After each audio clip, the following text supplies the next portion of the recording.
We continue our discussion today about the impact of watching the beating of Tyre Nichols by Memphis police officers that ultimately led to his death. Today, we are talking with black mothers of black sons, the moms, Tarsha Bush, our executive producer here at News 3, Kim Blake, our producer of First News at 4, and Kim Gusby. You all know Kim Gusby, our lead morning and midday anchor. We have also invited Dr. Andrea Dickey. She is a clinical social worker. She's going to help us sort through some of what we talk about here today. Thank you all for doing this.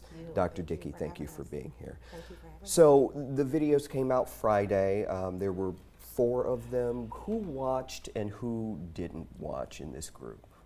I did not watch. You did not watch. I'm going to raise my hand halfway because I couldn't watch all of it. Okay. Tarsha? I did not watch it. You did not watch it. I All will right. not watch it. So Tarsha, I want to start with you. You said you didn't, you will not. Why?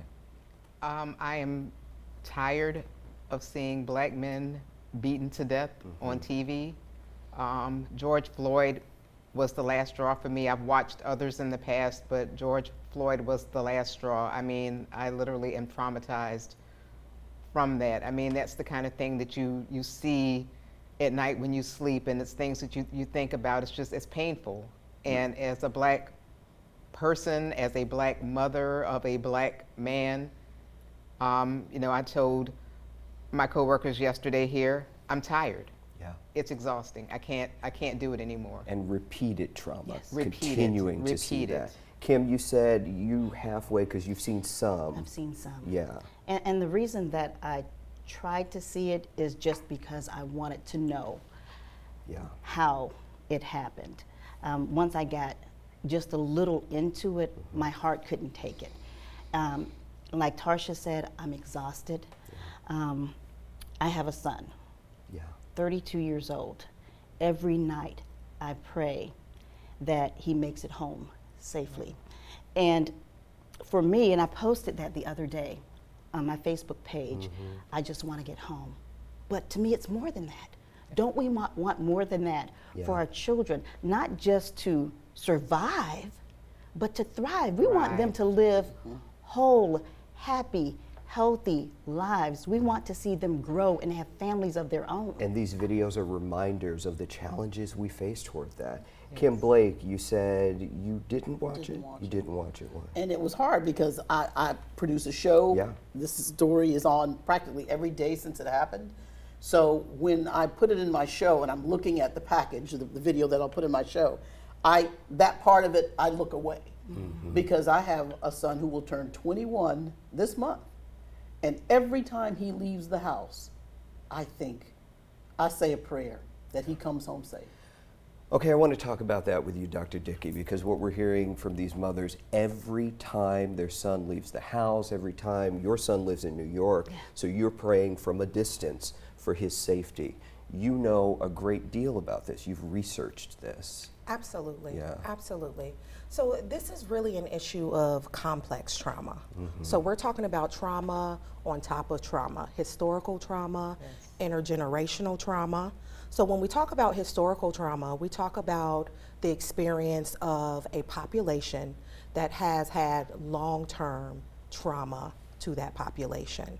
And what happens with historical trauma is that we respond very differently to any trauma that we experience. Okay, and so what ends up happening is that there is a physiological response to it. Some of these parents may talk about having just increased anxiety, and that's what we hear now, just a mild anxiety that they're experiencing. And protecting yourself from the trauma, not watching the video, it helps, but the trauma is everywhere though. Absolutely, and that's actually a coping skill, to not look at the experience of the trauma because I don't want to re-experience it. If you think back in 1991 with Rodney King, that was one of the first images that we've seen of black people actually being beaten by the police. And then so you think about it, we're like, what, 32 years after that, and we're continuing to experience that. So we're talking about that reoccurring trauma. So I want to talk about something that I know every black mother has this conversation with their sons and daughters, the talk. We call it the talk. We were talking about this in the newsroom yesterday, and Kim, you and I brought up something that you've said to your kids, you heard from your parents, I heard from my parents, is just get home alive. Yeah, right. My husband tells our son, if you get stopped for speeding or changing the lane wrong or something, it does not matter what the cop says to you, what the police officer says to you. Do what he says. Yeah. Your goal is to come home. Yeah. Your goal is to come home alive. It doesn't matter if he insults you, even if he uses the N-word. Don't worry about it. Come home alive. That is your goal. And if there's something to be done, we can do it after the fact. We'll deal with it after when you come home. Yeah. But see, my point is, sometimes they do all of the right things and they still end up not coming home. So I'm more than hurt. I'm angry. I mean, I feel this rage inside of me because we have to have the talk in the first place because our kids can't live their beautiful lives the way that everyone else has. We have to have restrictions, and that's unfair. Yeah, it's something unique to the black community. So you have the talk. What do you think, Tarsha, about the fact that these officers in Memphis, these were black officers? And I think that speaks to a wider problem. There is a race component in officer versus black men, but there's just a law enforcement issue there, right? But this just hurts even more. Yeah. You know, I know these officers saw the George Floyd video. I know they saw Rodney King. I know they've seen video from the civil rights movement, you know, people being beaten by police officers and dogs being sticked on them. They've seen this over the years. How could you do this? Yeah. I mean, are we not traumatized enough? Have we not seen enough? It's just enough. And I just can't believe that they did that. And that, I think, hurts even more to know that these were black men beating a black man to death. Dr. Dickey, what do you say about that specific point? I say that this is definitely an issue of intergenerational trauma. So these are things that are passed down through generations. So I heard Kim talking about how we have to have that talk with our children. Yeah. And so when we're having that talk, we are actually traumatizing them because they're not ready to hear that, right? And so we have these black officers who have had the talk as well, correct? And so what's happening is they're looking for survival as well. They're trying to survive within their environment.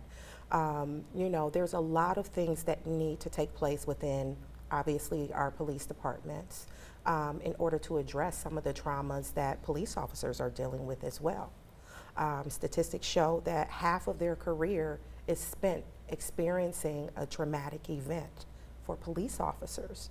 So we know that there is a level of reaction that's happening with these police officers as well, and they're taking it out on our community. All right, so we could go on forever talking about this. I do want to wrap up, though, with what you would say to people. Is there any hope here? Is there any hope? Is there a way to cope and deal with the trauma? What advice would you give to mothers, black people out there, who we're all having these discussions among friends and family right now? Absolutely. You know, I'm a black mother as well. And so my advice is this: if you are experiencing any mental health symptoms, seek out a mental health professional. Go for therapy so that you can learn the coping skills in order to deal with it. It sounds like the women on this panel have learned that their coping skill is to not actually witness it because they are re-experiencing the trauma. Additionally, you do want to talk to your kids. You want them to be aware.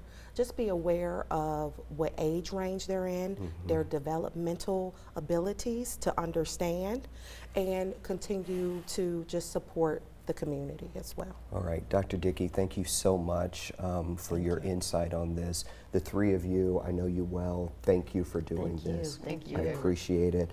And I just wanted to bring up one point you said yesterday. We want our black young people to be not suspects. We want our black young people to be looked at as prospects and not suspects. And not suspects. I wanted to get that in there. All Amen. right.